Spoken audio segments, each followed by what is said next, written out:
Assalamualaikum warahmatullahi wabarakatuh. Selamat pagi semuanya. Semoga kita selalu dalam keadaan sehat walafiat. Dan alhamdulillah pada kesempatan kali ini kita akan melanjutkan pertemuan yang kedua berkaitan dengan mata kuliah strategi pembelajaran. Dan untuk kali ini materi yang akan dibahas adalah tentang teori-teori belajar behaviorisme dan konstruktivisme. Setidaknya dengan mempelajari ini yang menjadi tujuannya. Jadi nanti setelah mengikuti pelajaran atau mengikuti perkuliahan, mahasiswa itu dapat menganalisis teori-teori belajar behaviorisme dan konstruktivisme serta mampu menunjukkan sikap cerdas, teliti, sabar, kerja keras, tekstualis, kontekstualis, toleransi, partisipatif, jujur, dan tanggung jawab pada diri sendiri dan orang lain. Seperti itu, sehingga sesuai dengan CPNK tersebut, maka agenda kita pada hari ini adalah yang pertama tentang prinsip-prinsip belajar dalam pencapaian tujuan pembelajaran yang berkaitan dengan dua teori tersebut. Kemudian yang kedua, paradigma pembelajaran dari behavior dan konstruktivisme. Dan yang ketiga adalah kita akan mencoba melihat bagaimana sih klasifikasi teori belajar dalam pembelajaran berdasarkan dari behaviorisme dan konstruktivisme. Agenda yang pertama kita lihat untuk teori belajar behaviorisme. Ini juga ada 3 ya, mengenai prinsip, paradigma, dan klasifikasi teorinya. Yang pertama kita mencoba melihat dulu tentang sebenarnya bagaimana sih konsep behavioristik. Bahwa teori belajar ini memang dipengaruhi oleh kejadian di dalam lingkungan yang memberikan pengalaman. Sehingga dengan kata lain, ketika manusia berinteraksi dengan lingkungannya, maka dia akan memiliki pengalaman. Nah, pengalaman inilah yang nantinya akan membawa orang tersebut memiliki perubahan perilaku, ya, memiliki perubahan perilaku. Nah, perubahan perilaku ini yang nanti ternyata bisa diukur, bisa diamati, dan bahkan bisa dinilai. Sehingga dari hal ini yang menjadi inti dari konsep behavioristik itu, yang penting ada stimulus atau ada rangsangan. Nah, kalau ada stimulus maka kemudian akan muncul yang namanya respon atau reaksi. Ada stimulus berarti ada respon atau aksi reaksi begitu. Nah, konsep behavioristik ini kemudian kalau diturunkan dalam belajar, maka sesungguhnya yang namanya belajar itu adalah perubahan perilaku. Ya, perubahan perilaku akibat apa? Akibat dari adanya interaksi antara stimulus dan respon. Sehingga berarti orang akan disebut sebagai belajar kalau dia mengalami perubahan perilaku. Perilaku itu berkaitan perilaku kognitif, perilaku psikomotor, dan perilaku afeksi. Tapi perubahan ini akibat adanya pengalaman ini. Pengalaman ini diperoleh akibat ini. Ada interaksi antara stimulus dengan respon. Ini konsep dasar tentang behavioristik. Nah, siapa saja sih yang termasuk dalam tokoh behavioristik? Di sini ya, ada Thorndike, kemudian ada Watson, Skinner, Clark Hughes, Edwin Guthrie, Ivan Pavlov, dan Albert Bandura. Kita lihat yang berikutnya berkaitan dengan behavioristik adalah yang disebut dengan prinsip teori belajarnya. Ini mudah diperhatikan ya, mudah diingat. Yang pertama adalah seseorang sudah belajar jika menunjukkan perubahan perilaku. Ini disebut sudah belajar. Jadi walaupun secara kasat mata terlihat ada aktivitas siswa membaca buku, kalau dari hasil bacaannya itu tidak terjadi perubahan perilaku, misalnya perilaku kognitif ya, dari yang tidak tahu menjadi tahu, ternyata tidak menunjukkan hal tersebut walaupun dia sudah kelihatan sedang membaca buku sebagai bagian dari aktivitas belajarnya ya, berarti itu belum disebut sebagai belajar. Seperti itu. Nah, prinsip yang berikutnya berarti ada stimulus, ada respon, ada S dan ada R. Kemudian yang ketiga ada reinforcement, ada penguatan. Penguatan ini biasanya akan terjadi ketika stimulus itu diulang-ulang ya, diulang-ulang sehingga respon yang dinampakkan itu akan semakin kuat. Semakin dia sering membaca buku, berarti buku itu adalah lingkungan yang memberikan stimulus kepada dia untuk melakukan aktivitas apa? Untuk melakukan aktivitas baca. Ya, berarti membaca itu menjadi bagian dari reaksi ketika seseorang atau siswa melihat buku pelajaran. Nah, ini akan menghasilkan perubahan perilaku jika membacanya itu dilakukan secara berulang, sehingga pengetahuannya misalnya seperti itu ya, sebagai hasil dari dia membaca itu akan semakin kuat. Ini yang dimaksud dengan reinforcement. Dan yang keempat, prinsipnya adalah mementingkan pembiasaan. Pengulangan itu sesungguhnya adalah bagian dari pembiasaan. Anak yang terbiasa membaca buku minimal, misalnya dimulai dari minimal 1 jam membaca buku, kemudian diulang lagi sampai berkali-kali, maka ini akan semakin hasilnya akan kuat. Apalagi kalau kemudian dinaikkan ya, dari 1 jam menjadi kebiasaan 2 jam, dari 2 jam menjadi 3 jam, begitu seterusnya. Nah, ini yang namanya pembiasaan juga akan berimplikasi sebagaimana prinsip yang ketiga tadi, reinforcement. Hasilnya itu, perilakunya itu akan semakin kuat, semakin bagus. Kita lanjutkan. Kalau tadi ada prinsip, maka kita kenal berikutnya di behavioristik itu ada istilah hukum ya. Hukum, ada hukum kesiapan. Ini berarti berkaitan dengan bahwa semakin siap anak untuk belajar ya, berarti dia akan semakin, hasilnya akan semakin bagus. Bahasa lainnya itu adalah berarti belajarnya semakin efektif, belajarnya itu mencapai tujuannya, seperti itu. Nah, demikian juga hukum yang berikutnya adalah hukum latihan. Semakin sering dia melakukan aktivitas yang diulang-ulang, berarti dia selalu berlatih seperti itu juga akan semakin efektif belajarnya. Kemudian ada yang ketiga, hukum akibat. Nah, kalau hukum akibat ini berkaitan dengan hukum bagaimana dari aktivitas yang dilakukan itu memberikan akibat. Akibat ini bisa akibatnya positif, bisa akibatnya adalah negatif. Kalau akibat positif ini akan berkecenderungan untuk mengulang, sehingga akan berkecenderungan pula untuk semakin efektif belajarnya. Tapi sebaliknya, kalau akibat yang ditimbulkan dari aktivitas tersebut cenderung negatif, maka biasanya tidak akan terjadi pengulangan. Tidak akan terjadi pengulangan karena ternyata saya melakukan ini akan berakibat ini. Saya melakukan reaksi ini ternyata akan berakibat negatif. Saya tidak akan melakukan hal tersebut lagi. Ini hukum akibat. Dan yang keempat ini adalah hukum sikap.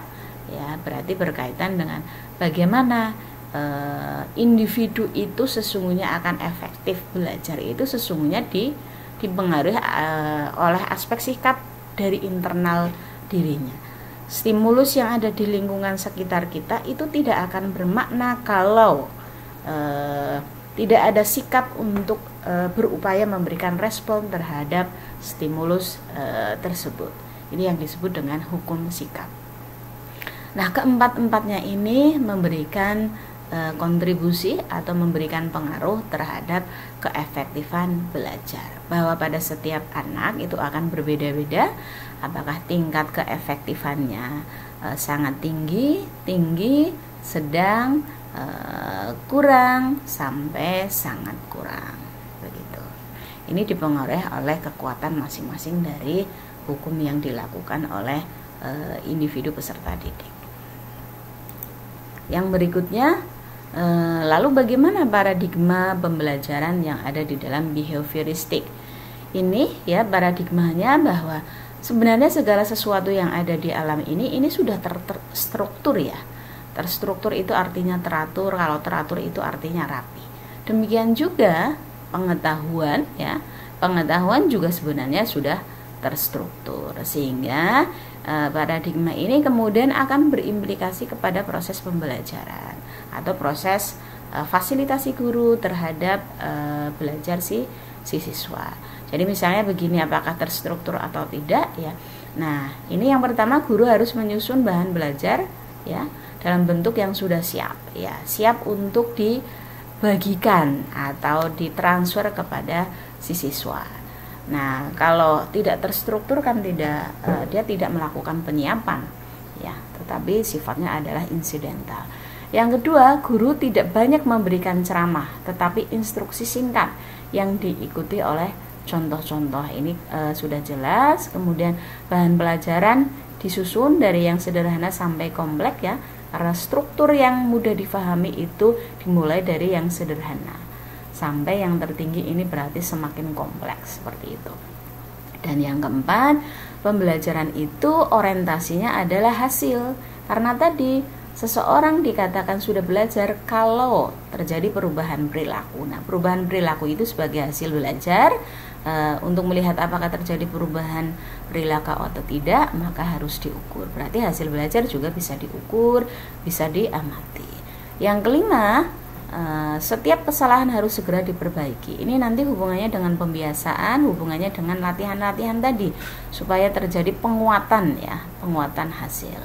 Dan yang keenam adalah pengulangan dan latihan digunakan supaya perilaku yang diinginkan dapat menjadi kebiasaan. Ini berarti memperkuat di aspek yang kelima. Dan yang terakhir, evaluasi atau penilaian hendaknya didasari atas perilaku yang tampak. Ingat kembali kepada yang keempat tadi, hasil ya. Penilaian itu atau hasil itu bisa diukur, bisa diamati, berarti evaluasi ya didasarkan kepada bagaimana perilaku yang ditampakkan oleh si peserta didik tersebut setelah dia selesai melakukan aktivitas pembelajaran. Nah, yang berikutnya berdasarkan paradigma, maka sebenarnya teori belajar dalam behaviorisme ini bisa terklasifikasikan sebagai berikut ya. Yang paling lama ini berarti teori classical conditioningnya dari Thorndike, ini yang disebut dengan SR, ada stimulus berarti ada respon. Nah, berikutnya kemudian dari Hulk ya, ini berbicara tentang kebutuhan biologis. Ada Watson, ini pengembangan dari SR ya, ada interaksi dari SR. Kemudian dari Guthrie, ini menekankan teorinya tentang pentingnya punishment. Dan dari Skinner, ini ada stimulus, respon, kemudian ada lingkungan, baru muncul yang namanya perilaku yang diinginkan. Dan dari Ivan Pavlov, ini berkaitan dengan teori pengendalian stimulus. Jadi ada stimulus-stimulus yang memang diinginkan, itu harus diulang supaya responnya nanti juga sebagaimana yang diinginkan. Dan yang berikutnya ini adalah teori dari Albert Bandura yang berbicara tentang pentingnya melakukan kegiatan mengamati dan meniru. Ini berarti berkaitan dengan modeling ya dalam behaviorisme. Seperti itu. Selesai tentang teori belajar secara singkat dari behaviorisme. Nah, berikutnya adalah agenda yang kedua, ini tentang teori belajar dari konstruktivisme. Agenda yang dibahas juga masih sama, ada prinsip, ada paradigma, dan ada klasifikasi teori. Nah, sekedar sebagai penghantar supaya ini memperkuat perbedaan antara teori behaviorisme dengan konstruktivisme. Berbeda ya, kalau tadi ada stimulus respon maka terjadi perubahan perilaku, maka kalau dalam konstruktivisme sesungguhnya yang namanya siswa atau peserta didik itu sudah mampu mencari sendiri tentang masalah yang akan dipelajari itu siapa, bahkan dia sampai bisa menyusun sendiri untuk membentuk pengetahuannya. Bagaimana itu dilakukan? Ya melalui aktivitas kemampuan berpikir dan tantangan yang dihadapinya, kemudian dia menyelesaikannya, baru dia membuat konsep. Ya, konsep ini berkaitan dengan keseluruhan pengalaman yang realistis dan teori dalam satu pengetahuan yang sifatnya adalah utuh.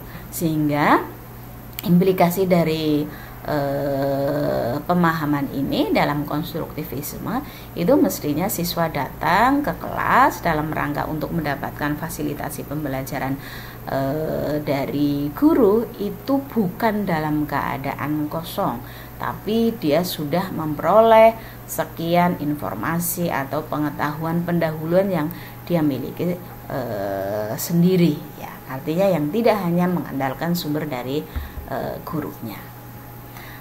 Berikutnya kita lihat prinsip yang ada di dalam konstruktivisme. Yang pertama ya, sebagaimana pengantar tadi sudah relatif menyentuh, maka prinsipnya yang pertama bahwa pengetahuan itu dibangun oleh siswa sendiri ya. Jadi siswa itu yang aktif untuk membangun pengetahuan yang nanti harus dimiliki oleh dirinya sendiri. Yang kedua, pengetahuan itu tidak dapat dipindah dari guru ke murid ya. Sekeras apapun guru mencoba untuk men-share, jika kemudian siswa tidak mampu membangun pengetahuan itu sendiri yang bersumber dari pengetahuan yang awal dia miliki, sumbernya bukan dari guru, kemudian ketika datang ke kelas guru memberikan lagi, maka itu tidak akan menjadi pengetahuan kalau tidak dibangun oleh siswa. Walaupun guru itu berusaha mensosialisasikan yang sesungguhnya itu adalah proses transfer, tapi tidak akan terjadi transfer jika tidak ada aktivitas dari si siswa untuk membangunnya. Kemudian ya, implikasi dari 1 dan 2, maka muncul prinsip yang ketiga bahwa peserta didik itu harus aktif untuk melakukan konstruksi. Konstruksi apa ya? Konstruksi dari pengetahuan. Nah, konstruksi dari pengetahuan ini juga harus dilakukan secara terus-menerus ya, sehingga selalu terjadi yang namanya perubahan konsep ilmiah yang dimiliki oleh si peserta didik tadi. Dan prinsip yang keempat itu fungsi guru di sini, karena siswanya yang aktif melakukan konstruksi sendiri ya, maka fungsi guru ini ya hanya sekedar untuk membantu menyediakan sarana dan situasi agar proses konstruksi yang dilakukan oleh siswa itu berjalan secara lancar. Berarti hanya melakukan fasilitasi. Baik, kita lanjut kepada slide yang berikutnya. Berarti berbicara tentang paradigmanya.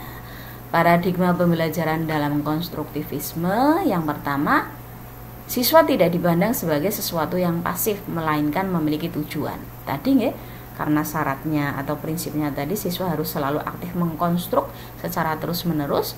Aktif berarti lawannya pasif. Maka jangan dipandang siswa itu adalah sebagai objek, tetapi siswa itu sebagai subjek ya.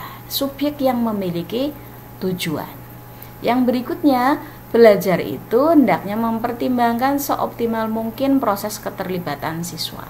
Ingat lagi-lagi tadi adalah keaktifan, maka untuk aktif silahkan fasilitator, dalam hal ini guru, perhatikan betul apakah siswa sudah terlibat di dalam proses pembelajaran tersebut secara optimal atau tidak.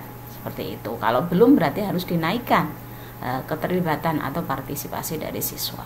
Dan yang ketiga, pengetahuan itu bukan sesuatu yang datang dari luar, melainkan konstruksi secara personal. Lagi-lagi tadi berdasarkan prinsip ya, maka pengetahuan itu bukan ditransfer, pengetahuan itu bukan dikasih oleh guru, tetapi pengetahuan itu akan dimiliki oleh peserta didik jika peserta didik melakukan konstruksi secara aktif tadi, yang sifatnya juga dilakukan secara terus-menerus. Dan yang keempat, pembelajaran bukanlah transmisi pengetahuan. Ingat, karena tadi pengetahuannya dikonstruksi ya, bukan ditransfer, sehingga pembelajaran ya bukan transmisi pengetahuan. Dan yang kelima, kurikulum bukanlah sekedar dipelajari ya, bukan sekedar dipelajari, melainkan seperangkat pembelajaran, materi dan sumber yang kemudian akan diolah, dikonstruk dan lain sebagainya oleh si siswa. Seperti itu. Sehingga berarti di sini kurikulum berarti di dalamnya menghajatkan adanya konstruksi ya, yang dilewati oleh peserta didik dalam rangka untuk mencapai tujuan pembelajarannya. Dan yang berikutnya ini adalah slide yang berkaitan dengan klasifikasi teori ya. Klasifikasi teori dari konstruktivisme setidaknya di sini disampaikan ada 3, dari John Dewey, dari Lev Vygotsky, dan dari Jean Piaget. Misalnya ini kita lihat dari John Dewey, SCL dari Student Center Learning. Artinya bahwa tadi peserta didik itu menjadi pusatnya. Kenapa menjadi pusatnya? Karena peserta didik yang harus aktif melakukan konstruksi agar dia memperoleh perubahan pengetahuan ya. Jadi selalu update pengetahuan yang dimilikinya. Nah, kalau teori dari Vygotsky ini ada yang disebut dengan zone of proximal development dan ada scaffolding. Apa itu ZPD atau zone of proximal development? Adalah kemampuan melakukan pemecahan masalah. Tapi pemecahan masalah ini tetap di bawah bimbingan orang dewasa ya, misalnya kalau di dalam kelas berarti adalah guru, atau juga bisa dilakukan melalui kerjasama dengan teman sejawat yang lebih mampu. Sehingga di sini berarti guru boleh melakukan pembimbingan atau lebih tepatnya adalah melakukan pengarahan ketika siswa berusaha secara sendiri mencoba mengkonstruk pengetahuannya dalam rangka memecahkan masalah yang ditemui atau masalah yang distimuluskan oleh si guru. Dia bisa bersama arahan gurunya atau bisa juga bersama teman lainnya. Nah, kalau bersama teman lain berarti ini menghajatkan adanya kolaborasi dengan peserta didik yang lain. Nah, kalau teori yang berkaitan dengan scaffolding ini berarti pemberian sejumlah bantuan kepada siswa selama tahap-tahap awal pembelajaran. Kemudian mengurangi bantuan dan memberikan kesempatan mengambil alih tanggung jawab yang semakin besar setelah ia dapat melakukan. Jadi ibaratnya layang-layang, guru dalam hal ini boleh bersama siswa. Jadi siswa itu memegang tali layang-layang bersama guru. Setelah agak berjalan stabil layang-layangnya, perlahan-lahan dilepas, akhirnya lepas sama sekali. Sehingga berarti di sini si siswa secara mandiri kemudian akan mengalih atau mengambil alih tanggung jawab dari pemegang kendali tali layang-layang tersebut. Seperti itu. Dan yang terakhir ini adalah dari Jean Piaget ya.